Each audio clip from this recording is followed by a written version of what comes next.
মনে হয় আপনাদের? মনে হয় আমি পারবো? থামুন আপনি। বাচ্চার অবস্থা কি মনে করেন আপনি? কি মনে করেন বাচ্চাটার অবস্থা কি? বাচ্চাটা জীবন নিয়ে লড়ছে। যেই মেয়েটি মেয়ে হয়ে ওঠেনি, যেই মেয়েটি নারী হয়ে ওঠেনি, তার গায়ে হাত দেয় কি করে? এই দেশ কি কাপুরুষের দেশ হয়ে গেল যে একটা 8 বছরের মেয়েকে গায়ে হাত দিতে হয়? এই কাপুরুষের হায়নাগুলো পুরুষ বেশে চারিদিকে ঘুরে বেড়াচ্ছে। এদেরকে দমন করার দায়িত্ব আপনাদেরও। আপনাদেরও। আমাদের ব্যবস্থাটা এমন ভেঙে গেছে। সমাজ কি সুস্থ আছে বলে আপনার মনে হয়? আর আপনার কি মনে হয় যে আমি 6 মাস এসেছি দায়িত্ব নিয়ে আমি এই পচে যাওয়া সমাজকে 5 মাসে পাল্টে দেব? মনে হয় আপনাদের? মনে হয় আমি পারবো? থামুন আপনি। বাচ্চার অবস্থা কি মনে করেন আপনি? কি মনে করেন বাচ্চাটার অবস্থা কি? বাচ্চাটা জীবন নিয়ে লড়ছে। ডাক্তাররা জানে না তাকে বাঁচাতে পারবে কি পারবে না। কি বলে, ডাক্তার তার কাজ করছে, এই যে তরুণ ছেলেমেয়েরা তাদের প্রতিবাদ করছে। আমি আমার জায়গা থেকে আমি আমার সর্বোচ্চ চেষ্টা করব যেন হোম এবং আইন এই দুটো জায়গা থেকে এই বাচ্চাটা সম্পূর্ণ এবং দ্রুতভাবে বিচার পায়। প্রথম কথা, আপনারা সবাই দোয়া করেন বাচ্চাটা যেন বাঁচে। ডাক্তাররা চেষ্টা করছে। দ্বিতীয় কথা হচ্ছে আমরা যেন এই আপনাদের সাংবাদিকদেরও দায় আছে। আপনারা দয়া করে আল্লাহর ওয়াস্তে দোষীদের কোনোভাবে জায়েজ করবেন না। আপা, পূর্ণিমা নামে একটা মেয়ে ধর্ষিত হয়েছিল, 10 বছর আসামি সাজা কেটে সে কিন্তু কয়েকদিন আগে সেটা আমি জানতে পেরেছি। হ্যাঁ, আপনি একদম ঠিক বলেছেন। এবং সেখানে আমাদের সিস্টেম ওয়ার্ক করছে না। আমাদের সিস্টেম, আপনারা এটাও জানেন যে যুগ যুগ ধরে মেয়েদের এই ক্রাইসিস। আমি তো আজকে থেকে এটা নিয়ে কাজ করছি না, আপনারা তো জানেন। এবং এই 35 বছরে আমি দেখেছি যে বারবার এই ঘটনাগুলো ঘটে। কোন প্রভাবশালীর টেলিফোন আসে, কোন কি বলবো, আমার বলার কিছু নেই, কিন্তু এটা হতে দেওয়া যাবে না। এই কেসটা is a clear cut case. এখানে এভিডেন্স আছে, ঘটনার প্রমাণ আছে, এবং এটাকে কিছুতেই আমরা হাতছাড়া হতে দেব না।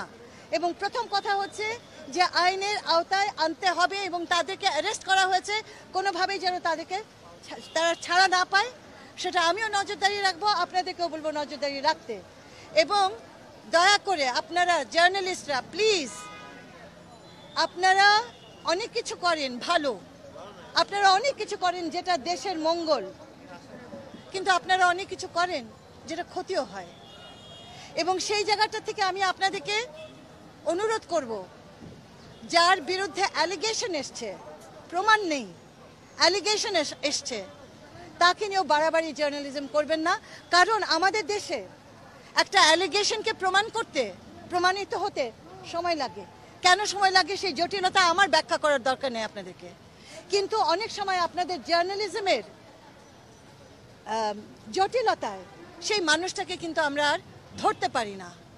তো আমরা একটা পজিশন নেই যে এই দেশে ছোট বাচ্চাদেরকে ধর্ষণ করবে, অ্যালিগেশন যদি আসে, কারের উপরে যদি সন্দেহ আসে, তাকেও আমার অ্যারেস্ট করে ধরে নিয়ে যেতে হবে, তাকেও আমাকে বন্ধ করতে হবে।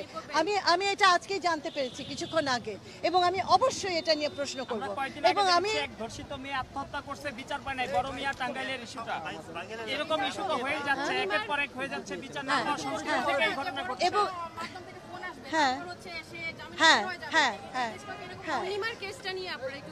না, আমি একেবারে একমত তোমাদের সাথে তো আমার দ্বিমত হওয়ার কোনো সুযোগ নেই। পূর্ণিমার কেসটা কেন এরকম হলো আমি এখনো জানি না কেনটা। আমি নিশ্চয়ই প্রশ্নটা করব আমার কি বলে স্বরাষ্ট্র মন্ত্রণালয় এবং আমার আইন মন্ত্রণালয়ের কাছে, এবং তারা নিশ্চয়ই দেখবে এটা কোন ফাঁক করে, এই যে ফাঁক ফোক্কর বলে একটা জিনিস আছে, এই ফাঁক ফোক্করটাকে আমাদের বন্ধ করতে হবে। এবং এটা কেন হলো, কি করে হলো, নিশ্চয়ই আমরা খবর নেব। ইতিমধ্যে এই কেসটাকে আমরা হাতছাড়া হতে দেব না। এই কেসটা চলতে চলতে খুব অল্প সময়ের ভেতরে, যেহেতু এটা খুব স্ট্রেট কাট একটা, চাইবো যে এটা ক্লোজড হয়ে যায়। আচ্ছা, এটা গেল একটা। আর আরেকটা জিনিস, নারী দিবস আমি খুব কষ্টের সাথে বলছি, বছরের পর বছর আন্তর্জাতিক নারী দিবস আসেন, নারী দিবস চলে যায়। আমরা এই দিবসে অনেক জল্পনা কল্পনা করি, ভাবাভাবি করি, কিন্তু আমার দেশের মেয়েদের অবস্থা পরিবর্তন হয় না। আমাদের শিশুদের জন্য আমরা একটা সুন্দর পরিবেশ দিতে পারি না। কিন্তু এই আন্দোলনটা জুলাই আন্দোলনের মতোই এতই বড় একটা আন্দোলন, কারণ আমার রন্ধ্রে রন্ধ্রে এটা ঘটে যাচ্ছে। শ্বশুর করছে বউকে, ভাইয়ের বউ করছে শালিকে, বউয়ের হাজবেন্ড করছে শালিকে। এই সমস্ত জায়গা সমাজের সামনে আসতে দেরি হয় এবং এগুলো বিচারের আলোয় পায় না, এগুলো লুকিয়ে যায়। এখন আমরা একটা সিদ্ধান্ত নিয়েছি, 3টা মন্ত্রণালয় এবং কমিউনিটি সহ আমরা ঢাকা থেকে শুরু করে 130টি ক্যাম্প করতে যাচ্ছি। যে ক্যাম্পের ভেতরে আমার হোম মিনিস্ট্রি থাকবে, সমাজ কল্যাণ মিনিস্ট্রি থাকবে, মক্কা থাকবে, অভিভাবক থাকবে এবং আমাদের জুলাই বাচ্চারা থাকবে। এবং আমরা এই ক্যাম্পটাকে ধরে আমরা সেই এলাকাটাকে একটা নজরদারিত্বের ভেতরে আনবো। সেখানে আপনাদের সাহায্য লাগবে, আমাদের সর্বশক্তি দিয়ে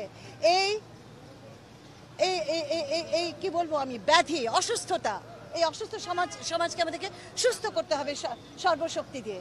এবং এই কমিউনিটি নজরদারিত্বের মধ্যে দিয়ে আমরা মনে করি যে আমাদের হোমও ভালো কাজ করতে পারবে, যেভাবে করছে তারা তথ্য সমৃদ্ধ হবে এবং আমরা কমিউনিটিকেও আশ্রয়ের জায়গা একটা তৈরি করে দিতে পারবো। এরকম একটা কৌশল আমরা নিশ্চিত করেছি, সিদ্ধান্ত নিয়েছি। ঢাকা থেকে শুরু হবে এটা, ইনশাল্লাহ ইন দ্য কামিং মান্থস আপনারা দেখতে পারবেন যে আমরা স্তরে স্তরে সারা বাংলাদেশে এটা করতে যাচ্ছি। আমাদেরকে এটাকে রুখতে হবে। যে